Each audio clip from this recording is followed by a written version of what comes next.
Yeah, I mean, I thought we did everything we could do.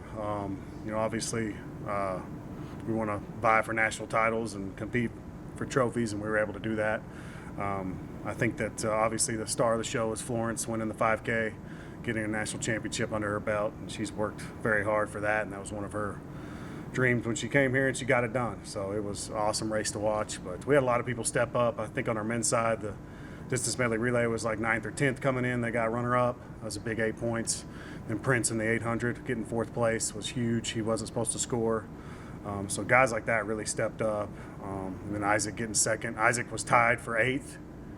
Didn't run great in the prelim, and then they let him run the final because there was a tie for 8th, and he had to run in lane 9 right against the rail of the stands, and ended up getting runner-up. So that was awesome to see. So we had some people just step up.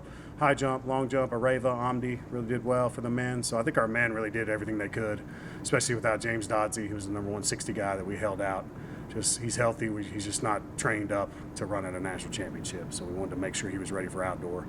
But I think our guys were awesome, spectacular, did a great job. Women really did everything we could. Only really one, I would say, bad thing happened. We just got in some traffic on the DMR and we dropped the stick. So that we could have scored probably top 3 in that pretty easily. That cost us some points. But like I said, Flo, Elle, Sarah, 3K scored. Flo and Bolt scored. And then, Leighton Greason was the last hurdler in, barely made the meet, and scored at the national championship All-American. So that was awesome for her. She didn't even know how to hurdle in high school. Didn't hurdle in high school. Just came here and learned how to hurdle. So that's a pretty crazy story when you think about it. But Carissa Perry was awesome. It was tough. Only one that made the 400, 200 final in the whole meet, men or women. So she was spectacular. So I was proud of our team, proud of our efforts. I think as we move to outdoor, I think we're always a better outdoor team because you had some events that we're pretty strong at. 400 hurdles, 4x1.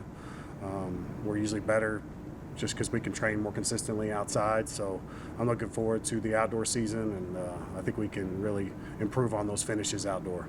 And outdoor season kicking off this week. How do you like this team moving forward? Yeah, I think, like I said, I think we're just going to be I think we're healthier now. So I think outdoor will be really, really good.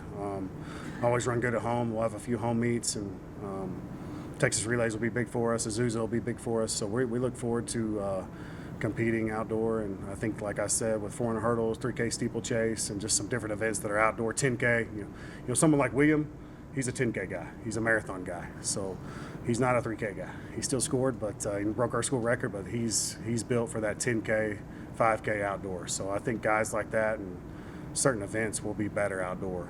So I look forward to the outdoor season and see what we can do this weekend. Hopefully we get a little break in the weather, and hopefully we can get some people out there and get some marks done and go from there. Will it be all hands on deck this weekend? It'll be all hands on deck. We'll compete anybody that went to nationals even. We'll probably compete them this weekend, then take Tech weekend off, and then go to Texas Relays with them. So that's kind of our plan with them. And obviously if the weather goes bad, then we'll probably have to compete at Tech next weekend with everybody. Talk a little bit about the mentality that Isaac Bazio had running against that railing, literally the crowd right on top of him. And just going into that from what the prelims was, like tying for that 8th place and not getting the time that he probably hoped for. Yeah, I think it's just a roller coaster of emotions for Isaac. He's just a defending national champion, probably put a lot of pressure on himself. And then he's, 9th on the live results, and it looks like he's not in. There's not a Q by his name, but he had the same time as the 8th place guy. So I think he was just devastated. Then I hear from the NCAA that, they're going to run a 9. They have 9 lanes on the straightaway there at Pitt. We're going to run a 9-lane final.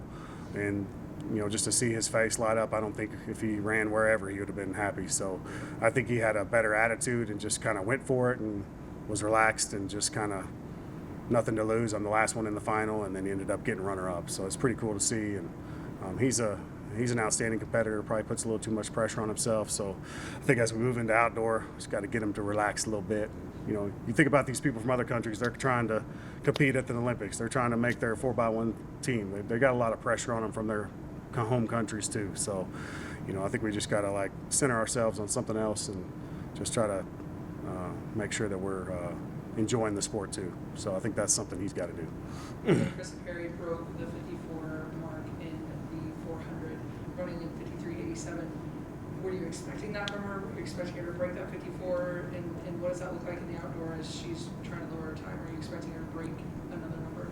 Yeah, I think her speed's really good right now. The 200, she ran 23.8 right at an hour after that 400. So I think she works hard. probably the hardest worker I've ever had. So I don't put any kind of ceiling on her. So I think she can run 52 low, 51 outdoor. I think she's better outdoor. So I'm looking forward to seeing what she can do. But she's in a really good spot right now. I think that for me, it's just not trying to. I probably put her in too much this weekend. It's just too tight of a time schedule. I think it was only like 20 minutes after the 400. She had to go check in for the 200 in the final.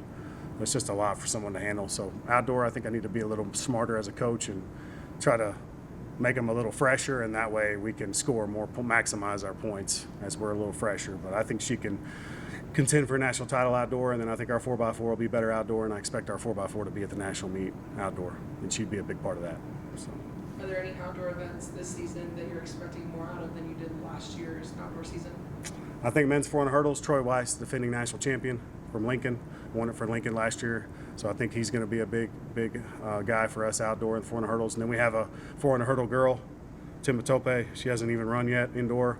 She's from Nigeria. She's a really good 400 hurdler. So you'll get to see her hopefully Saturday.